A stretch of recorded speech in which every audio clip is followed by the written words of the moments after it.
The four elements practice. The first thing I'll say, as I mentioned, is that the Buddha did not invent this. It pre-existed the Buddha. What I'm starting to do with part of my teaching is to, particularly with the Zoom retreats, will be to introduce some of the practices that are less taught in the West and present them as I learned them. My teacher, Venerable Pa Sayadaw of Myanmar, when I studied with him 20 or 25 years ago, was considered one of the leading meditation masters of Theravada Buddhism. He both very highly attained, very, very realized, and also an incredible scholar.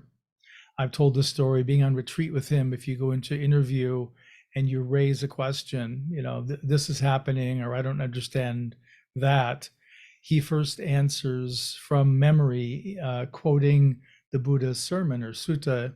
He first tells you in Pali, which is the language of the Buddha, and then he tells you it in English.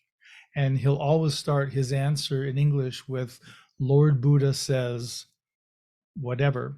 He'll never say, like I do, it's my opinion. Why don't you try this? Let's, try that. He doesn't do that. It's got to be in the sutta, or it's got to be in some reference material for him to recommend it. So he's very much a purist. He also was very clear that the practices I learned from him, both I made a promise to teach them exactly as I learned them, which I do, but he also encouraged me to build bridges so Westerners could have more access to these practices.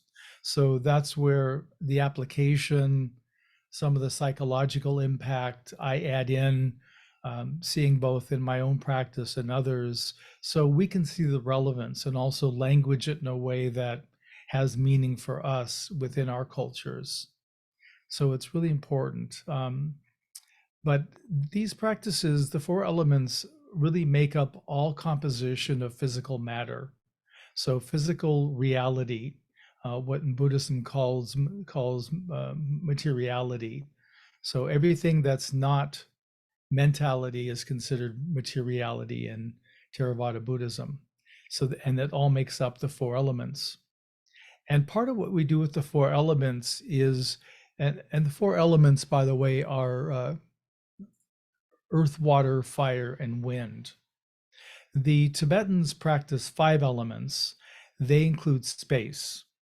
Space is not a traditional element in Theravada Buddhism, so I don't include it. It may be part of your experience, and that's perfectly fine if it is, but it's not an element will work. The typical sequence of working the elements, you work with the earth element first, earth, water, fire, and wind in that order.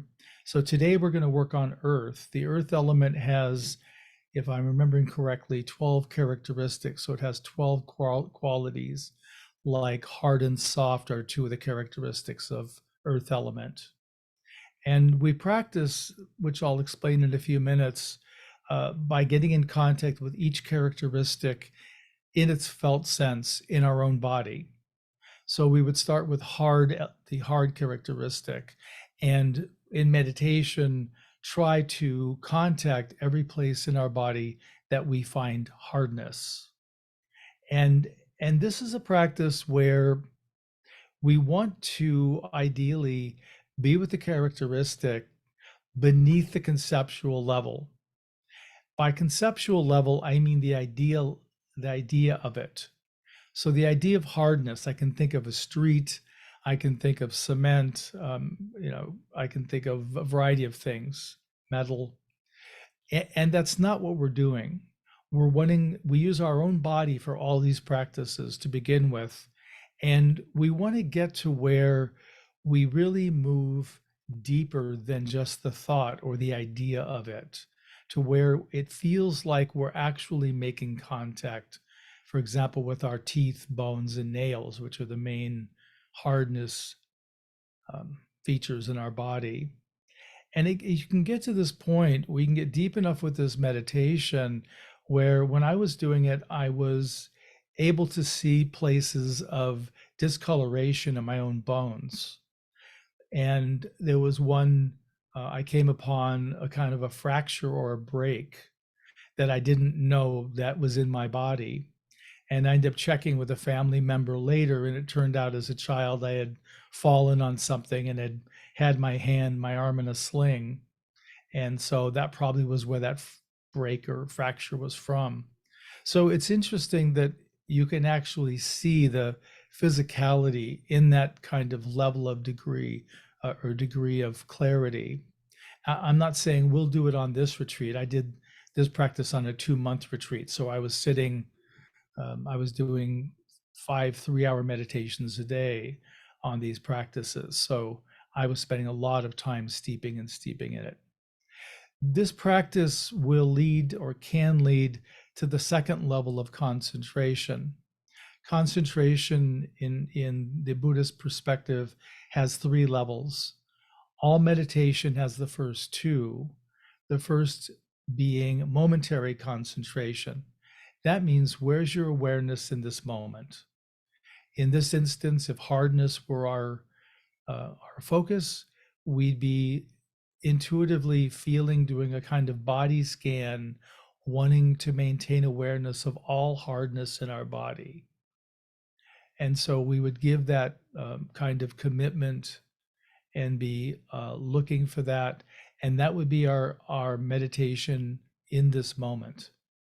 As we begin to make contact with the hardness, meaning, say I start from the top of my head, I begin with the top of my skull. Well, that's hardness. I slowly work my way down. I make contact with my teeth, feeling all the contours, all the shapes there, and then continuing on. And as we do it, we're not releasing it. We're trying to maintain contact to where we can hold the entirety of hardness in our perspective. So again, I'm introducing this conceptually just so you have an idea of what we're going to be doing and how we're going to approach it. So it's a very different kind of meditation than you may be used to. But I'd really encourage you just to bring the beginner's mind, be curious, and just see what it is. Be willing to explore. As we have sustained contact with the hardness in Theravada Buddhism, once you're with your object without serious interruption for 5 or 10 minutes, then it's considered the start of the second level of concentration, and that's access concentration. Access concentration can get incredibly deep. It can get to where we're in great experiences of joy and bliss and have a very clear, precise view of our meditative object. Meaning, if we're in touch with hardness, we can really feel and see all the hardness in our body, and maybe even to the level of seeing discoloration or healed breaks or other things. Like I now have a fake knee. If I did this practice, which I will, it's very likely that I will be able to see where the bone of my upper leg stops and where the bone of my lower leg begins. So there's no bone, I do have hardness, but it's metal, so I'm not going to be able to track that, I don't think. So just to say, that's how it'll work. For example, if I'm working conceptually and looking at that leg, I might be picking up on the whole leg as bone. I may not be able to perceive the titanium knee. So, and this is where, as I got deeper, I would begin to get to where, if I'm looking only for bone, I'm not going to be able to include the knee. I can tell, nope, there's no bone there. So this is a potential of this practice. Again, we'll get into it and let's see how it goes and what we discover. But I think to just be open, let yourself be curious, and just trust the practice. These practices are incredibly ancient. They've been yogic practices for thousands of years. I believe in rebirth. And so to me, the idea that many of us have probably done these practices in prior lives, it's a matter of recalling, not learning. remembering, not discovering for the first time. So be open to the fact that this may be familiar to you. You may have a sense of, I know how to do this. I don't know why, it doesn't make logical sense. But people have that experience with some of these ancient practices.